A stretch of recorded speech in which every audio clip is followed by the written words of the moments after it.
અમરેલીના કોંગ્રેસ નેતા પ્રતાપ દુધાતે સીએમને પત્ર લખ્યો છે. સપ્ટેમ્બર અને ઓક્ટોબર 2024માં થયેલા પાક નુકસાન અંગે પત્ર લખ્યો છે. માવઠાના કારણે ખેડૂતોને નુકસાન થયું છે. સરકાર ખેડૂતો માટે સહાય પૂરી પાડે તેવી માંગ કરી. સરકારે હજુ સુધી કોઈ જ સહાય જાહેર નથી કરી. જો કે ખેડૂતો હજુ પણ સહાયની રાહ જોઈ રહ્યા છે. કૃષિ મંત્રી પણ ખેડૂતોની ચિંતા કરે અને સહાય આપે તેવી માંગ કરી છે. પ્રતાપ દુધાતે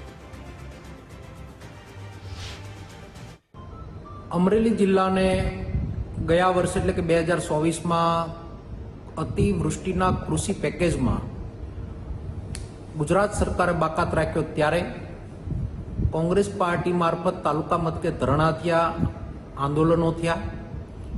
ત્યારે કૃષિ મંત્રી મારફત અને મુખ્યમંત્રી મારફત હૈયા ધરપત આપી હતી અને અમરેલી જિલ્લાના રાજકીય આગેવાનો મારફત એક પત્ર વાયરલ કર્યો હતો કે અમરેલી જિલ્લાને બીજા પેકેજમાં સહાય આપવામાં આવશે. ત્યારે ફરી વખત ખેડૂતોને આવનાર વર્ષના પાકના વાવેતરની તૈયારીઓ ચાલી રહી છે.